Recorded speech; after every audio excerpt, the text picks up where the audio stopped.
Welcome to the walkthrough for Assignment 1, Part A. The objective of the first part of this assignment is to learn how to create, start, and join Java threads. Videos explaining the structure, functionality, and usage of Java threads appear here, here, and here. I recommend you watch these videos to ensure you understand how to program Java threads. Naturally, we'll cover these topics in class as well. In the first part of this assignment, you use Java threads to create a working Android app called Palantiri Simulator. This app contains a resource manager that restricts the number of beings from Middle-earth who can concurrently gaze into a fixed number of palantiri. If you're not yet a fan of Tolkien's Lord of the Rings trilogy, you can learn more about palantiri here. The Palantiri Simulator app is packaged as a project using the latest version of Android Studio. This app is written in both Kotlin and Java and demonstrates many Android capabilities. For the purpose of this assignment, however, you just need to focus on the following three folders: app source main Java edu Vandy simulator managers being runnable threads, which contains the skeletons you need to fill in, as described below; app source test, which is a set of unit tests that exercise many Palantiri simulator features and can be used to help test the functionality you implement for the assignment; and app source Android test, which is an Android Studio instrumentation test that runs your app automatically. To compile this code, you need to use the provided Android Studio project. You can run this project by clicking the green Run App button in the Android Studio IDE, which should automatically select an Android emulator to run, assuming you have one created. The app's minimum API is 29, so you'll need to select an emulator that uses API greater than or equal to 29, though I recommend you use API 30. If you don't already have an emulator created, you can create it by clicking on the AVD Manager button in the Android Studio IDE. Nested within the app source main folder, you'll find many folders and files, most of which you can ignore. In particular, this Android program is structured in accordance with the Model View Presenter, or MVP pattern. Most classes are already provided for you. The relevant concurrent processing is performed in the model layer. If you correctly complete the implementation of the skeletons in the model layer, the app should successfully run to completion without throwing any exceptions. You'll need to modify several files containing the skeleton Java code by completing the to-do you fill in here tasks to provide a working solution. Do not change the overall structure of the skeleton. Just fill in the to-do tasks and do not delete the to-do tags. In particular, you need to finish implementing the following to-do tasks for this assignment in the app source main Java edu Vandy simulator managers being runnable threads folder, starting with the runnable threads manager.java file. In this file, you need to complete the to-do tasks in the new being method, which is a factor method that returns a new simple being runnable instance, the run simulation method, which calls a method to create and start a new thread for each being, and then calls another method to start a thread to wait for all the beings threads to finish, and then blocks until the waiter thread is finished. The begin being threads method, which creates and starts a list of threads that represent the beings in this simulation, and the wait for being threads method, which starts a thread to wait for all the being threads to finish and returns that thread to the caller. You'll also need to complete the simple being runnable.java file, whose to-do tasks focus on the acquire palantiri and gaze method, which performs a single gazing operation. And finally, you'll need to complete the to-do task in the student.kt file to set the type field to either graduate or undergraduate, depending on which version of the assignment that you're implementing. Your app will be considered correct if it passes all the unit instrumentation tests and all beings successfully complete all their n iterations. A correct simulation should restrict the number of gazing beings to the number of palantiri. In other words, if there are 4 palantiri in the simulation, then only 4 beings should ever be gazing on the screen at a time. When the simulation is running, the app view will display visual feedback to show palantiri and being states, as well as the progress of their gazing iterations. If your assignment implementation is correct and doesn't throw any exceptions, the app title bar labels will appear green when the simulation completes. If the implementation throws an exception, or is not implemented correctly, however, then red title bar labels will be displayed when the simulation completes. Graduate students, or students taking this course for graduate credit, must perform the following additional tasks: enhance the begin being threads method in runnable threads manager.java to set an uncaught exception handler that calls the being manager.arrow method to indicate an unexpected exception EX has occurred for thread THR. Undergraduates are welcome to implement these methods, but it's not required.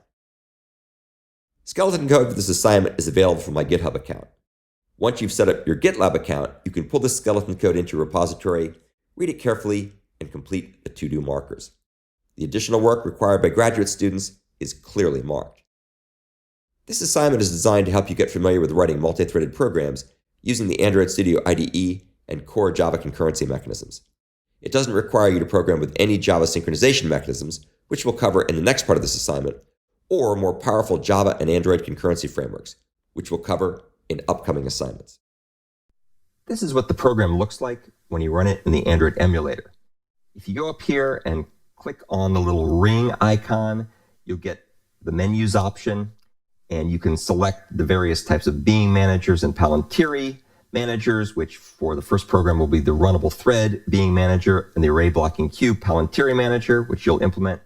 You can change the number of beings by this slider. You can see now we have 10 beings, whereas initially we didn't have 10, we had 4. Likewise, you can change the number of palantiri. As you can see, now we've got a lot more. We have 10, whereas before we only had 2. Let's go ahead and make that 2 again. And you can also go ahead and change the number of iterations, which is the number of times each of the beings will be looking at the palantiri. If we come down here, you can see that you have various other menu options you can change. For example, you can change the transparency of the window. You can make it completely opaque versus completely transparent. You can change other things such as the performance, the animation, speed, percentages, and so on and so forth. A lot of these options are things that are mostly useful when you're trying to debug the program. So with that as background, let's go over here. We'll have 4 beings. We have some hobbits and a wizard. We have Gollum. We have a man. And then we have 2 palantir, or palantiri, if that's the plural. When we click the start button, you can see that a couple of the beings go ahead and start to gaze. You can see the states are indicated underneath the various icons. You can see we have little progress bars that keep track of how many times each being has gazed. You can also see it keeps track of the number of times each of the palantiri has been gazed into. So we have gazing versus busy versus idle and so on. And then up here, we have a little title bar that keeps track of information such as now they're all completed. And if everything goes according to plan, the results are all green when you're done. In contrast, if things fail, if you get an exception or your program doesn't work properly, then chances are the title bar will be red at the end. So that indicates that something's gone wrong. So that's just a quick summary of what the program looks like. I encourage you to play around with it, and it's really quite interesting. Shows off a lot of interesting user interface features, as well as the user interface design, which we probably won't talk a lot about in this class, but certainly worth understanding to have a deeper view of how to program Android apps. So at long last, we're ready to look at the actual skeleton code itself. I now have the skeletons that you've been provided open in my Android Studio IDE. You can see here we've got a directory called edu.vandy that has a pair of subfolders called app and simulator. The app is where all the interesting application UI code goes. This is all written in Kotlin. If you poke around here, you can learn all kinds of interesting things about Kotlin. And it's not for the faint of heart unless you know advanced Android UI programming in Kotlin, but it's very interesting. We might have a chance to go over some of that later in the class.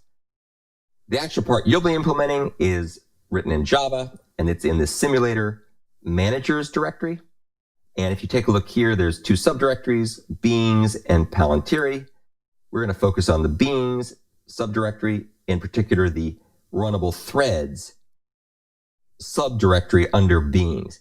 And all the other stuff you see here that we're not looking at is all part of what I'll term the simulation framework. And that's what's providing all the magic to glue together your part of the code that you write with the threads with all the other stuff that gives the fancy animations and so on. So let's now go ahead and take a look at the 2 files that you'll have to fill in. Some parts of each of the files will be provided for you to give you the skeleton. Here's the first file called Simple Being Runnable. As the name suggests, this implements the runnable interface, which is a Java interface that has a single method called run, and it's typically used as the target for a thread, which we'll talk about in class. So simple being runnable implements runnable and extends being. Being is one of these framework classes we'll talk about a little bit. It has a couple of methods provided for you.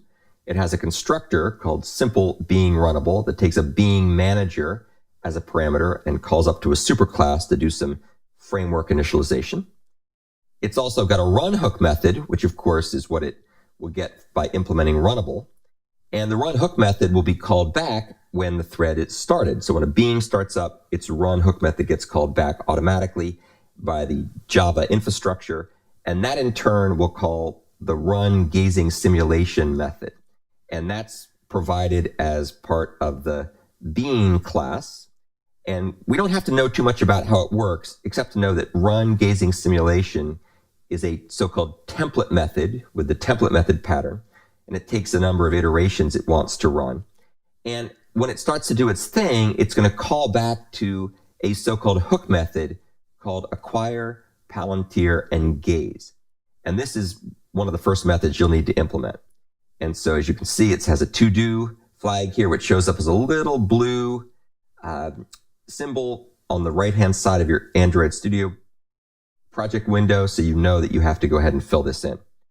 What you'll do here is you will call to a method in the being manager called acquire palantir, which will get a palantir.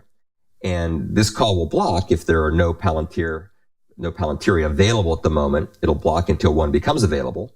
If something goes wrong, if for some reason you've got a buggy implementation, then a concurrency error may occur and that'll return a null. So in that case, you have to go ahead and call the being.error method, which will throw an exception and shut things down cleanly. Let's assume for sake of argument we don't have that problem, so we get back a palantir. Then your code will gaze at the palantir for this being. So you'll have to take a look at the palantir interface, which is defined over here, right there, the palantir interface. And so there's a method called gaze, and so you'll gaze at this method, and that will then block it for some random period of time that you can, in some sense, control through the parameters you give in the menus that you have available through the menu option in the application we looked at. Finally, after the gazing period is done, then you're responsible for releasing the palantir for this being and giving it back to the palantiri manager via the being manager. And I won't go into details of why it's designed that way, but that's the way it works. So you'll take a look at being manager. You'll see there's a method called release palantir, and you'll have to call that with the appropriate arguments. Make sure that that method always gets called even if an exception happens to be thrown. And so that suggests you'll need to use a try finally block inside of the code that you write here. Okay, so that's simple being runnable. Let's now go take a look at runnable threads manager. And as you can see, this has got a bit more going on. You have to implement a few more methods, but it's still fairly straightforward.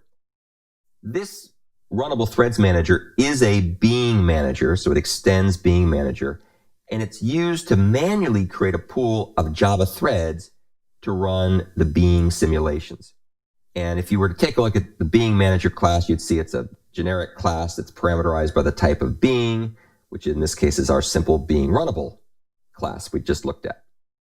Let's take a look down here at one of the methods. This is a method called new being, and this is probably the easiest method you can fill in to start with. This is a factory method that's called by the framework in order to return a new simple being runnable. So it's used when the framework is creating the appropriate number of beings based on the menu options. And so you simply have to write the code that figures out how to make a new simple being runnable. And that shouldn't be too hard to figure out because the constructor is right there. Let's now take a look at one of the fields, really the main important field that's part of the runnable threads manager. This field is called mBeingThreads, and it's a list of threads that are used to keep track of which of the beings are going to be created and run in order to acquire the palantiri and gaze. So it's basically a collection that keeps track of beings which are implemented as threads. We'll talk about how this list is initialized in a second. Before we do that, though, there's a entry point method called run simulation. And this is the method called back by the framework when the program begins to run. And what it'll do is it'll go ahead and create all the various resources and start them and do all the work if you implement it properly. So here's what you need to do. You'll need to first call a method to create and start a thread for each of the beings. You'll then need to call a method to start a thread to wait for all the being threads to finish, which were created in the previous call. And then the third thing you'll need to do is you'll need to take the result of the second method call, which is a thread, and you need to block on this thread until it's finished. And so you'll need to use a method we'll talk about called join, which is a method that's used as a barrier synchronizer on the completion of a thread. When the thread finishes, join will return.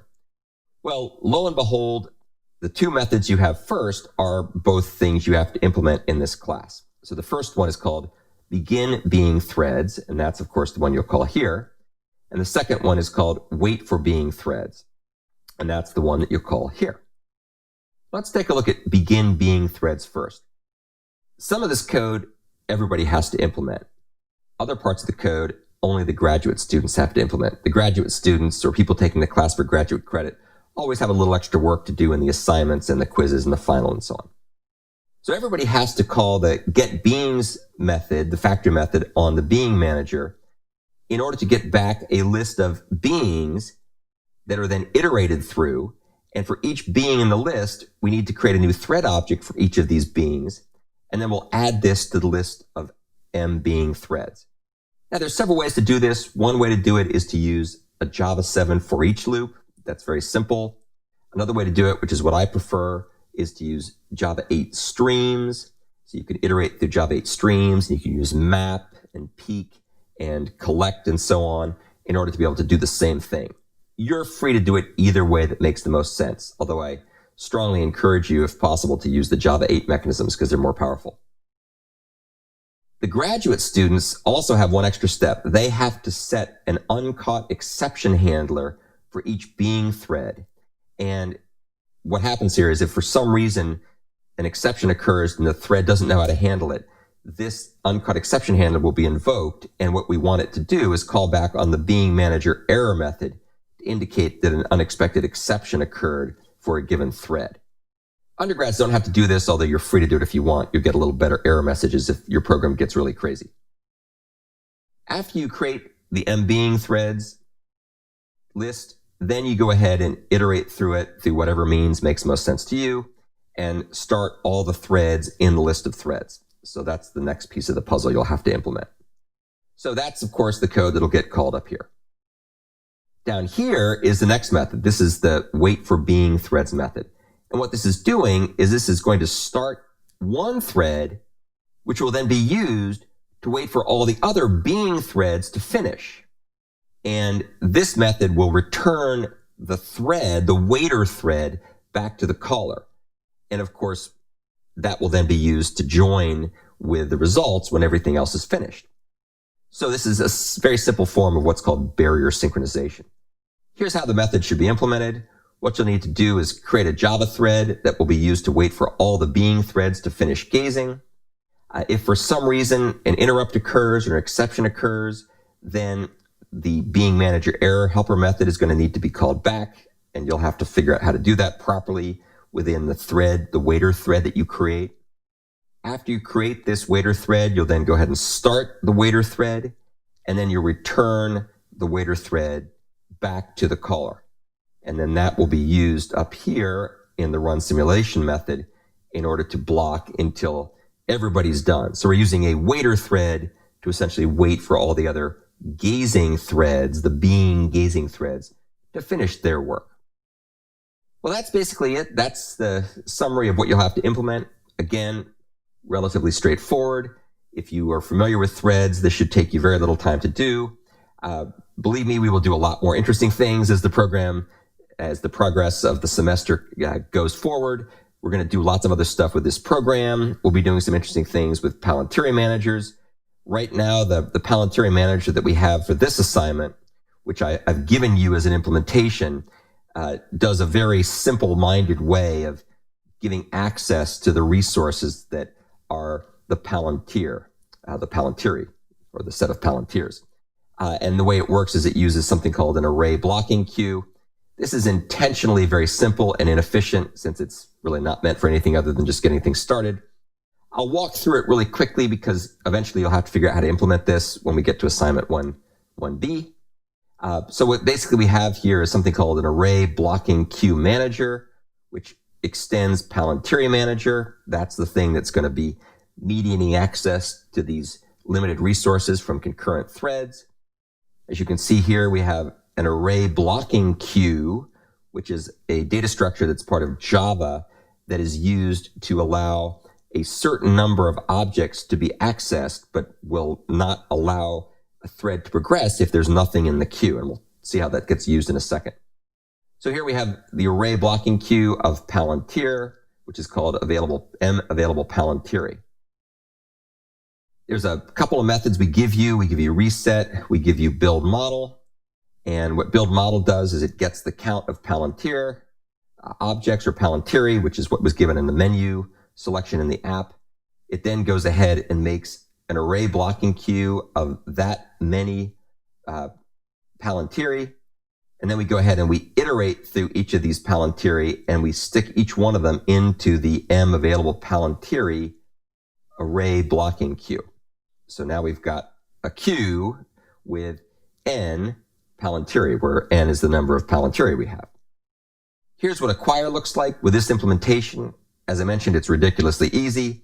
All it does is it says M available palantiri.take, and that will acquire a palantir, blocking until one is available. If there's not one there already, then it will wait until one becomes available. We'll see how it gets available in a second. If there is already one there, it'll just go ahead and return it, whatever one it happens to be. So the nice part here is that blocking happens automatically if we reach the limit of the number of available palantiri. So very simple code. It's not very efficient. We can do much better, as we will later, but basically that's how it works. Here's what release does. Release takes a palantir and it goes ahead and it sticks it back into the array blocking queue. It goes and puts it at the back of the queue after doing a little sanity check to make sure that the palantir isn't null. So very, very simple. We also have another method called available permits, which gives back the number of palantiri that are currently available for use. And that's simply the current size of the array blocking queue. So as I mentioned before, the second assignment or subsequent assignments, including the second half of this assignment, so assignment 1B, will have you implement a much more interesting way of doing the palantiri manager. Right now, this is a simple one just to get it up and running without you having to think much about this. And so when we finally get to, say, week 2 or maybe week 3 of the course, we'll cover how to do this part, and then we'll be changing this as we go through the rest of the course. So that's an overview of all the various pieces. You don't have to worry about the implementation of the palantiri or the palantiri manager at this point. Only focus on what's over here in the runnable threads folder and the runnable threads manager and the simple being runnable class. Now that we've walked through the specifications and the skeleton, it's time to take a look at the unit tests. If you open up the Android Studio project file and you click on App, Source, Test, and then you go ahead and right-click on the Java folder, you'll get a menu item that says Run Tests in Java. When you click on this, the Android Studio project will start to run all the tests. As you can see, we have 9 tests set up for this initial assignment 1A portion of the assignment. Later, we'll add many more tests as we go through assignment 1B and assignment 2A and 2B and so on and so forth. These tests exercise various aspects of the code and try to do a good job of giving you some feedback on places where you may have some problems in your solutions. If all goes well, you should have green check marks by all the tests. However, if something goes wrong, then you'll get various orange or red marks, in which case you should take a look and see if you can figure out what's wrong.